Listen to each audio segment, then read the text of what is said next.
হতাশা মাদক দিয়ে দূর হয় না। হতাশা দূর হবে, বলে দিব, তিনটা জিনিস, মাত্র তিনটা। কয়টা ভাই? এক, 5 ওয়াক্ত নামাজ। এক কি? নামাজে আপনি অজু করে সেজদা দেন, ইনশাল্লাহ আপনার মনে প্রশান্তি না আসলে আমাকে এসে বলেন যে আসে না।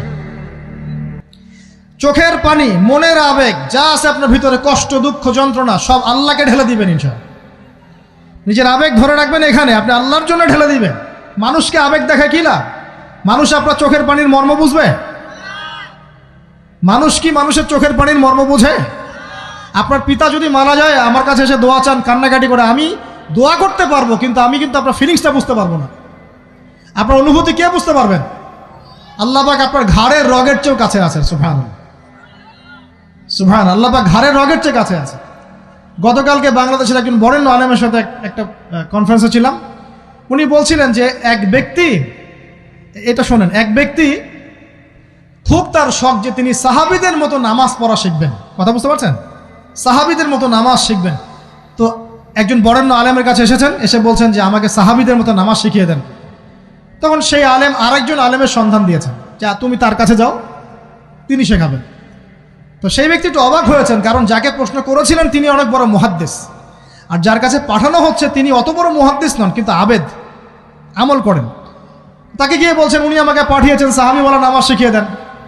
তখন তিনি বলছেন ঠিক আছে, সুন্দর করে অজু করে আসো, সুন্দর করে অজু করে আসো। অজু করার সময় খালি খেয়াল রাখবা যে আমি অজু করছি শুধু আল্লাহর সন্তুষ্টির জন্য। কি খেয়াল রাখবেন?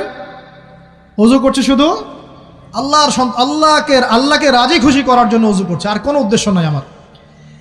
অজু করতে যাচ্ছে, তিনি আবার বলছেন দাঁড়াও, শুধু আল্লাহকে রাজি খুশি করার জন্য অজু করো। আবার শুরু করছেন, আবার বলছেন শোনো, শুধু আল্লাহকে রাজি খুশি করার জন্য অজু করো। এভাবে বলতেই আছেন। নামাজে দাঁড়িয়েছেন, দাঁড়ানোর আগে বলছেন শোনো, শুধু আল্লাহকে রাজি খুশি করার জন্য নামাজ পড়ো। বলতেই আছেন। এক পর্যায়ে সে ব্যক্তি নামাজ শুরু করলো, নামাজে মনোযোগ এদিক ওদিকে যায়, আর তার মাথায় এটা আসে, এই শুধু আল্লাহকে রাজি খুশি করার জন্য আমাকে নামাজ পড়তে হবে, শুধু আল্লাহকে রাজি খুশি করার জন্য নামাজ পড়তে হবে।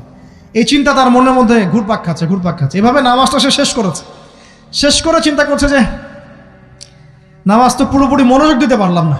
বারবার মাথার মধ্যে এরকম চিন্তা আসছে, আল্লাহ আমাকে তুমি মাফ করে দাও, নামাজটা আমার মনে হলো না ঠিক মতো।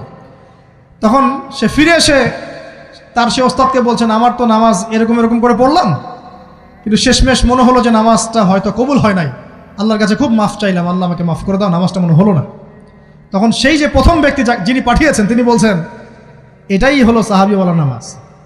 তারা আল্লাহকে রাজি খুশি করার জন্য নামাজ পড়তেন, নামাজ শেষ করে আল্লাহর কাছে ইস্তেগফার করতেন, আল্লাহ কিছুই হলো না।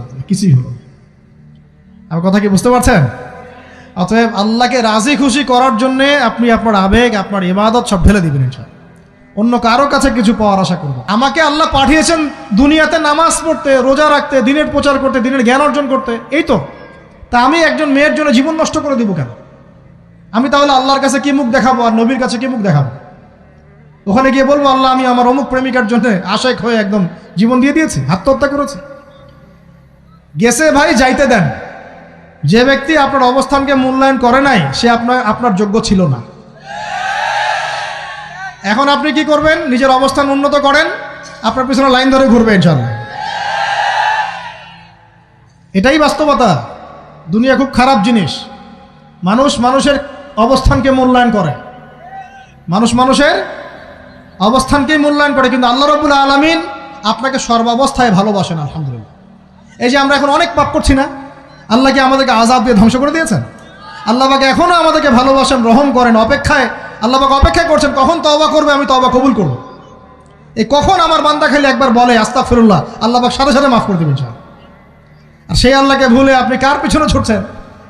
আমরা কিন্তু নিয়াত করতে পারি ভাই যে আমরা যারা ওয়াজ শুনলাম জীবনে কোনোদিন সিগারেটে হাত দিব না ইনশাআল্লাহ। রাজি আছি ভাই? অন্য বড় বড় জিনিস তো বহুত দূরের কথা। আচ্ছা, অনেকে রাজি হয় নাই কেন? আপনারা কি অলরেডি আসক্ত?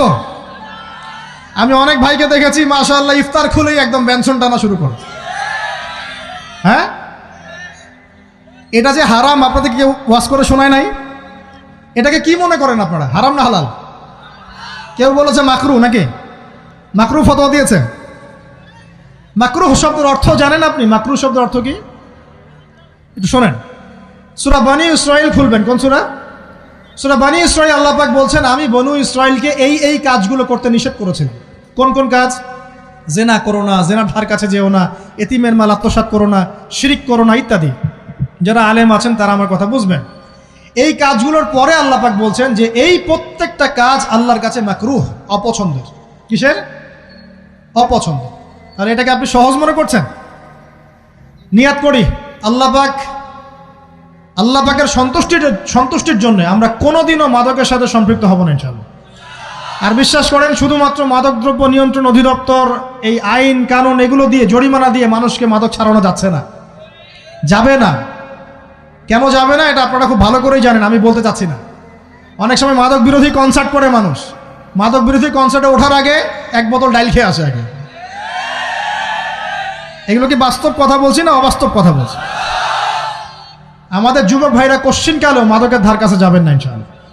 একটা হাদিস খালি মনে রাখেন, এই হাদিসটা মনে রাখেন। নবী সাল্লাল্লাহু আলাইহি ওয়াসাল্লাম বলেছেন, কেউ যদি মাদকদ্রব্য সেবন করে তার 40 দিনের নামাজ কবুল হবে না। সিগারেট একটা খেয়েছি, 40 দিন নামাজ নাই। এরপর যদি সে তওবা করে আল্লাহ মাফ করে দিবেন।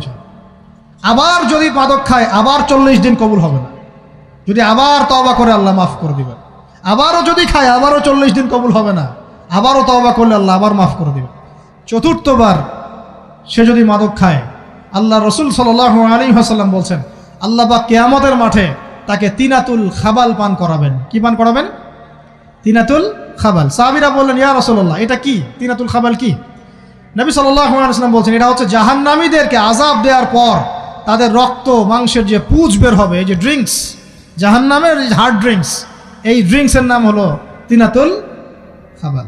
আল্লাহ পাক আমাদের সবাইকে মাদক থেকে বাঁচিয়ে রাখে। আমল হচ্ছে কোরআন তেলাওয়াত। যে ব্যক্তি কোরআন তেলাওয়াত করতে পারে নিয়মিত, তার মনের মধ্যে এই হতাশা, এই ভীরুতা, এই কাপুরুষতা কিচ্ছু আসবে না ইনশাআল্লাহ। আমি গ্যারান্টি দিচ্ছি আপনাকে, হতাশা আসবেই না আপনার মনে যদি আপনি কোরআন বুঝতে পারেন।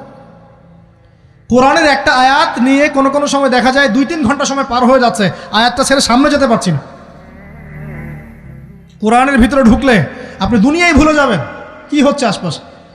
আমি এমন অনেক আলেমকে দেখেছি যে একটা বই, পাতলা একটা বই, আরবি বই নিয়ে পড়া শুরু করেছেন, ওই যে ফজরের পরে জোহরের ওয়াক্ত হয়ে যাচ্ছে, বইটাই শেষ করতে পারেননি। বুঝতে পারবেন না, যখন আপনি ইলমের ভিতরে ঢুকে যাবেন, কোরআনের ভিতরে, হাদিসের ভিতরে, আপনার দুনিয়ার খেয়ালই নাই। একজন আলেম, তিনি এক রাত্রে একটা বই লিখেছিলেন, চটি বই, এক রাত্রের মধ্যে। বলা হচ্ছে, তার সম্পর্কে বলা হচ্ছে যে রাতের খাবার তাকে দেয়া হয়েছে যে আপনি এটা খেয়ে নেন। তো সে খাবারটা পাশেই আছে, খাবারটা খাবো, এটা লিখে খাবারটা খাবো, এরকম তার চিন্তা ছিল। ফজর হয়ে গেছে, বই লেখাও শেষ, খাবার এই অবস্থায় পড়ে আছে, ডুবে গেছেন ভিতরে, খাওয়ার মাথায় তার খেয়াল নাই।